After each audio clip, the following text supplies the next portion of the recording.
Howdy all, welcome to Freeze Frame, the show where we maintain secret personas in film, then unexpectedly reveal them in a public forum. Well, now that we've reached the end of the first three-phase arc of the Marvel Cinematic Universe with Avengers Endgame, you just know we're going to throw our hat into the ring of clickbait and milk it until the cows come home. And I know that's a mixed metaphor, but I don't care and neither should you. Because the truth is, this is one of those rare movies that actually deserves the hype surrounding it, as it is the culmination of a coherent 22-film narrative forming the action-packed conclusion to a grand experiment that's never before in cinematic history been attempted, and may never be successfully attempted again. But instead of lauding Endgame and its hundreds of fan service moments, we thought it might be better to cast a retrospective eye over the series and find our favourite single freeze-frame worthy moment in the MCU.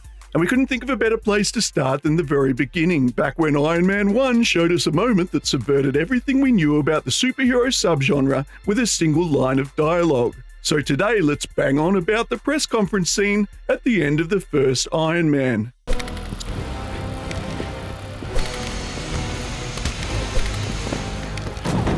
Jesus Christ! Stop that! Oh, fuck's happening now? Oh, man! I don't see you. Oh, man, I shot Martin in the face. Why the fuck did you do that? So by the point Iron Man rocked around, we'd had a few successful superhero movies, mostly consisting of Superman, Spider-Man, and Batman.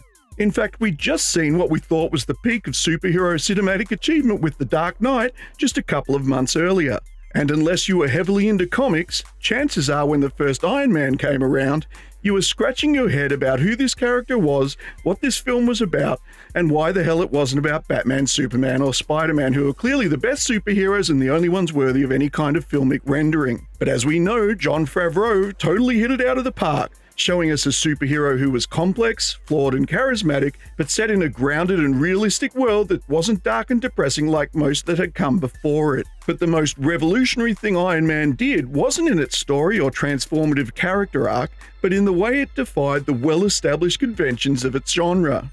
In Superman, Spider-Man, and Batman, large portions of the story were devoted to the character's secret identities. These were always established to give the hero protection from the villains he was fighting and to protect the ones he loved. Not to mention in Unbreakable, where the protagonists hid their own superhero identities from each other to mislead the audience into thinking they were not even watching a superhero film.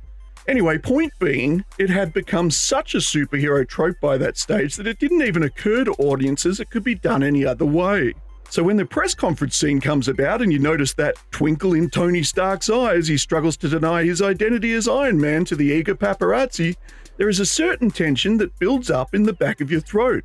Holy heck, you think, is he going to say it? He's actually going to say it. This is the point of realization that everything that had been established up to that point, Tony Stark's unbridled egotism, his recklessness, and his social isolation, was indicating the answer would be a resounding yes. He gives a glance to the pretty reporter and says it out loud. The truth is,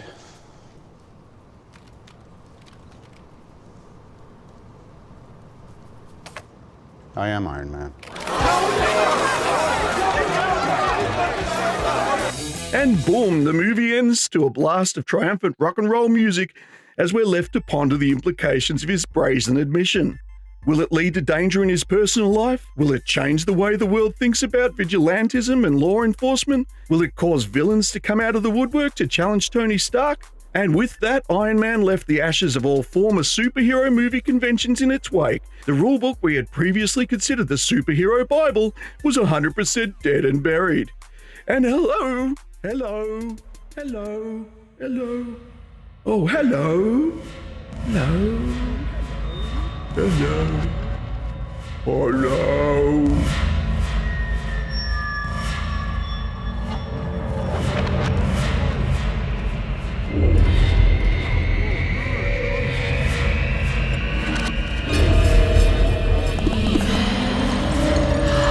Catch you later, huh? Catch you later, huh? You know you pissed off.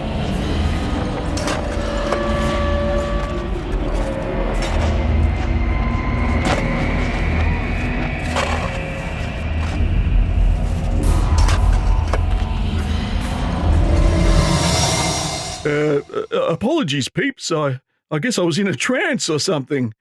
So yeah, the press conference scene, Iron Man. There was no precedent, so there was no way to predict it. But one thing's for sure, Marvel had piqued our curiosity, and the promise of exploring these ideas locked us in for the ride. I mean, think about how much that one moment set the parameters for the Marvel Cinematic Universe. Here was a movie series that no longer had the option to hide its unrealistic premise behind a narrative secrecy, but instead had to lean into it and make it into an in-universe global conversation.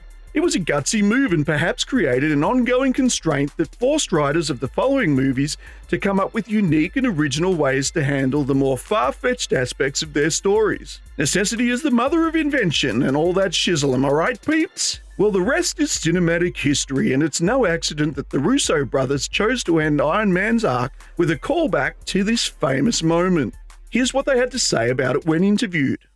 I remember, watching the original Iron Man movie in the movie theater. It made a huge impression on both Joe and I, and particularly the end of the film when he says, "I am Iron Man."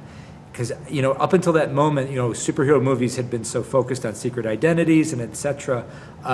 For him to actually just blurt it out at the end of the movie like that moment was so sort of brilliantly and unexpectedly subversive that it really excited us. Now that line, while it made a huge impression on us at the time, the idea of calling back to that line to end Endgame came to us very late in the process.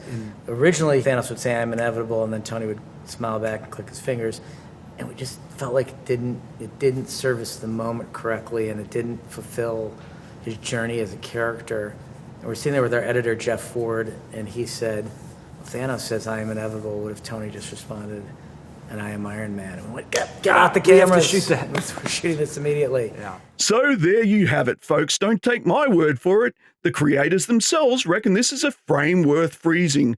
And as you hit theaters to watch the Avengers battle Thanos in the final showdown, spare a thought for the small but innovative roots that laid the groundwork for this Swiss cheese mosaic of modern cinema. And yes, I know that's a mixed metaphor, but I don't care, and neither should you.